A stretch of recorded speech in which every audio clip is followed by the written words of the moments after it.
वह एक सामान्य रूप से जो सरकारी सुरक्षा गार्ड को रखना, अगर उसे पैसा देना पड़े तो काफी महंगा उसे पड़ता है। दूसरा, उतनी बड़ी संख्या में सरकारी सुरक्षा गार्ड उपलब्ध भी नहीं होते हैं, क्योंकि अब समय के अनुरूप हम लोगों को भी अलग अलग एयरपोर्ट की सुरक्षा करनी होती है, रेलवे स्टेशनों की सुरक्षा करनी होती है, बस स्टेशनों की सुरक्षा करनी होती है, बड़े बड़े औद्योगिक संस्थानों की और प्रतिष्ठानों की सुरक्षा भी देखनी पड़ती है। इन स्थितियों में निजी क्षेत्र से जुड़े हुए तमाम औद्योगिक संस्थानों को, शैक्षणिक संस्थानों को अपनी सुरक्षा रखनी पड़ती है या उन्हें निजी सुरक्षा व्यवस्था पर निर्भर रहना पड़ता है। आसान भी होता है, सस्ता भी होता है और उनके लिए कम खर्चीला होने के नाते वह उसे लेकर के आगे बढ़ सकते हैं। बहुत सारे लोग होते हैं, उनमें योग्यता होती है, लेकिन वह अपनी पारिवारिक परिस्थिति के कारण बाहर नहीं जा सकते, अपने गांव को नहीं छोड़ना चाहते, अपने नगर को नहीं छोड़ना चाहते, या अन्य कारणों से भी वे दूर नहीं जा सकते। उन स्थितियों में पार्ट टाइम वह इस कार्य के साथ जुड़े होते हैं और उनके लिए इस फील्ड में बेहतरीन सुविधा उपलब्ध है। और इस पर पहली बार प्रयास हुआ है कि जब निजी सुरक्षा से जुड़ी हुई उन कंपनियों को प्रशिक्षण का एक मंच राष्ट्रीय रक्षा विश्वविद्यालय ने दिया है। मैं इसके लिए आदरणीय प्रधानमंत्री जी का, आदरणीय गृह मंत्री जी का और राष्ट्रीय रक्षा विश्वविद्यालय के माननीय कुलपति और उनके सभी सहयोगियों को हृदय से धन्यवाद देता हूं कि यह एक अभिनव प्रयास हुआ है। स्किल डेवलपमेंट का एक माध्यम, हम सब जानते हैं स्किल डेवलपमेंट के बारे में 2014 के बाद देश के अंदर काफी परिवर्तन हुआ है हर एक फील्ड में, और हम लोगों ने इसको देखा अलग अलग फील्ड में कैसे परिवर्तन हुआ है।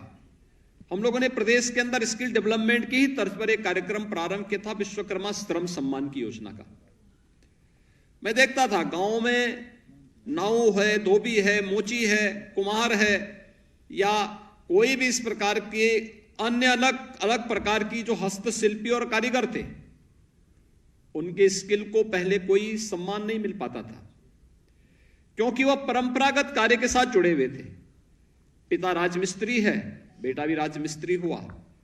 लोग ये मानते थे गांव का है तो इसको बहुत ज्यादा महत्व नहीं दिया जाता था, उसको पूरी मजदूरी नहीं मिलती थी। गांव का नाऊ है, उसको चौराहे पे ले जाकर के वो जो है जमीन पे ही बिठा करके बाल बनाते थे, 1 रुपया 2 रुपया पकड़ा दिया, वो बेचारा उसी में संतुष्ट हो पाता था। वह भी दिमाग लगा करके और सही ढंग से काम नहीं करता था। समय की मांग क्या है, आवश्यकता क्या है, उस पर भी उसका ध्यान नहीं होता था, क्योंकि वो एक औपचारिक हो गई थी।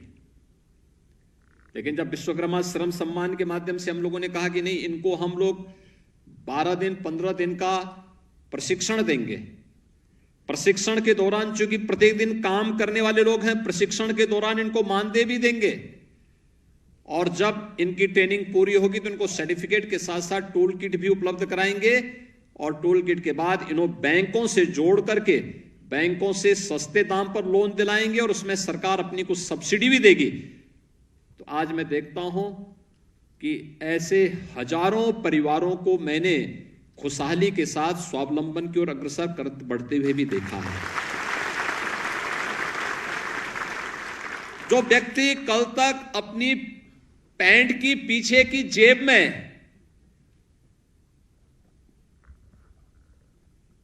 बाल बनाने के कुछ सामान को रख करके घूमता था गांव में, आज वो व्यक्ति अपना सैलून बनाकर खड़ा है। न केवल सैलून बना के संचालित कर रहा है, बल्कि अन्य लोगों को भी रोजगार दे रहा है।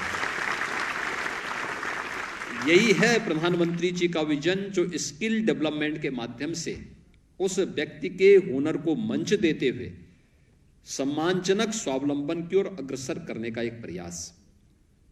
और सुरक्षा क्षेत्र में यह एक अभिनव प्रयास प्रारंभ हुआ है। मैं धन्यवाद दूंगा युवा कल्याण विभाग को कि उन्होंने पीआरडी के जवानों को भी इसके साथ जोड़ने का काम किया है। निजी जो सुरक्षा से जुड़ी हुई तमाम संस्थान हैं, उसमें जो एक्स आर्मी पर्सन थे वे लोग अक्सर इस कार्यक्रम के साथ जुड़ते थे। उत्तर प्रदेश में भी ऐसे 2000 से अधिक कंपनियां संचालित हो रही हैं जो अलग अलग प्रकार से इन सुरक्षा गार्डों को उसके अनुरूप उपलब्धता भी कराते हैं। लेकिन अगर उनके पास एक सर्टिफिकेट है तो ये सर्टिफिकेट उसके लिए गारंटी भी हो जाता है। तो कहीं भी जाएगा उस सर्टिफिकेट को लेकर के उसकी एक मान्यता होगी कि कहाँ से है, राष्ट्रीय सुरक्षा विश्वविद्यालय से जुड़ा हुआ है और राष्ट्रीय सुरक्षा विश्वविद्यालय ने इसे प्रशिक्षण दिया है। प्रशिक्षण के लिए क्या क्या तौर तरीके होने चाहिए, इन सबको देने का काम किया है।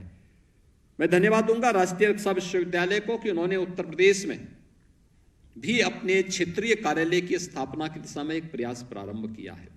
ये क्षेत्रीय कार्यालय का जो यहां पर कार्य प्रारंभ होने जा रहा है, यह उत्तर प्रदेश के अंदर पहली बार हुआ है।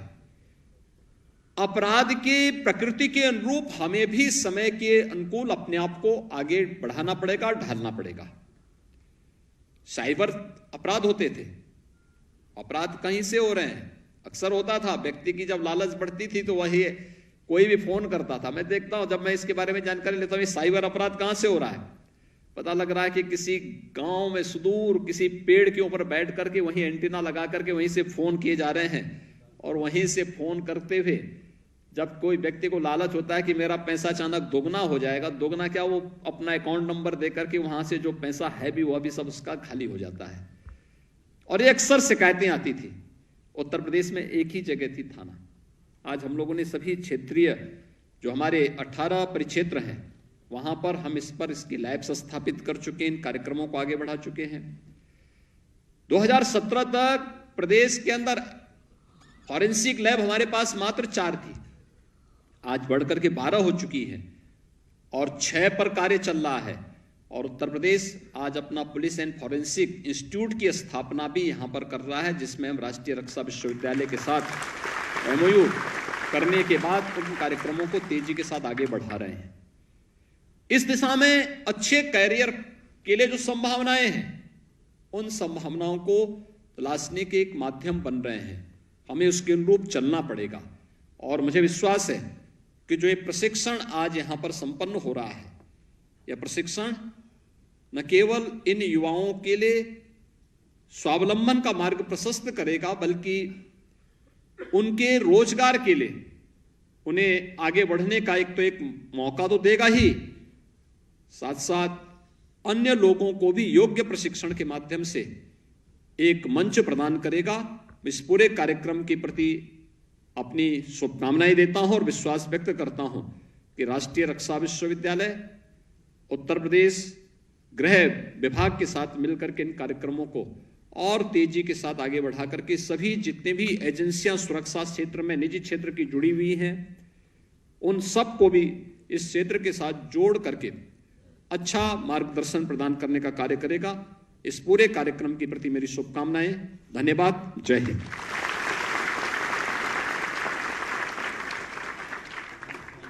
बहुत बहुत धन्यवाद।